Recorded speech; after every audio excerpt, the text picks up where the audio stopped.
Hi everybody, I'm Joey Paul and I'm an indie author and welcome back to my channel. I write young adult fiction across a variety of genres, and if you think that I'm interested you, then think about subscribing below. I also have a coffee shop with signed paperbacks and swag, which you can also find below. So I've done a few videos in this series and I'll link the last one up in the cards. So use a disclaimer, I am far from the only chronic ill and or disabled Authortuber or YouTuber, and everything is going to be mostly based on my own experience. I'm not going to talk about conditions that I don't experience because that feels like it would be giving false info and I'm not wanting to do that. So let's talk about writing with depression. Number 1, depression lies. One thing you have to learn pretty quickly when dealing with depression is that it lies. It tells you that you're no good, that you should quit, it brings imposter syndrome along, and it's like a party in your head that's telling you all the ways that you suck.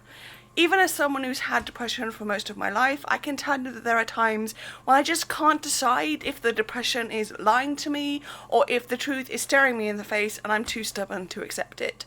Depression will do whatever it can do to keep you down. I don't mean that as some false belief that you can positive think your way out of it. I just mean that's part of it. Depression is, well, depressing. So I find that when I'm drafting or working and things hit me hard, I have to remind myself that depression is a dirty little liar who lies. I know it's not as simple as that. I don't think anyone who's had experience with depression would think otherwise, but it's a good thing to keep in mind when working, especially when working creatively, because it can have a big impact on your creative well that we all have. So remind yourself that it lies and try to find ways to bring yourself to acknowledge that and still keep moving forward however you can. Number 2, taking it slow is not failing. I know that to a lot of people I can be seen as someone who does things really fast.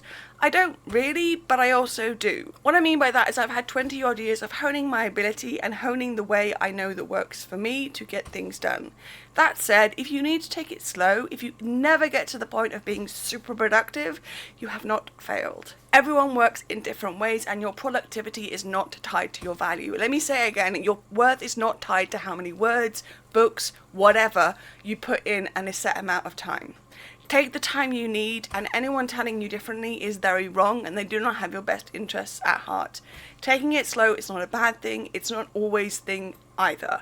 Life waxes and wanes, and there are parts of my life where I am super on the ball and then other parts where I am very much not. And that's normal. Go at your speed, not anyone else's. Number 3, meds can help, so can therapy. I have been medicated for a number of years and it's really helped me. I've also done talking therapy. Now I get that both of those are not always an option for everyone, but I've never bought into that whole you have to suffer for your art shtick.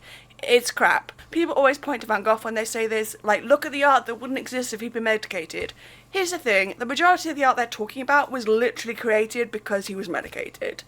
So don't be thinking that because you need meds that you're ruining your own creativity. While therapy is great, it's not possible for everyone. I say that in the UK where healthcare is free, and even I struggle to get therapy. So if you're able and meds are an option, then try them. They might help you to see the start of your way out of the fog of depression.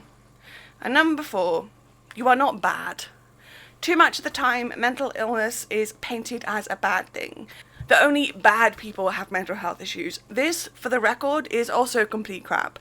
Anyone, and I mean anyone, can have mental health issues, and they don't make that person bad. They don't make you bad if you have depression or anxiety or some other mental health issue.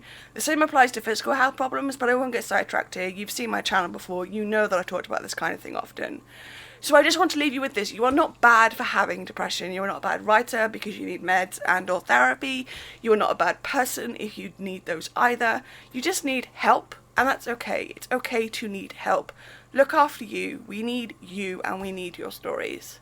Like I've said, I've had depression for the majority of my life. I've learned ways to cope with it and learned ways to move through it and on with it. And just because my ways work for me does not mean that they will work for everybody, and you just have to find what works for you. So do you have any tips writing with mental health issues? Let me know in the comments down below.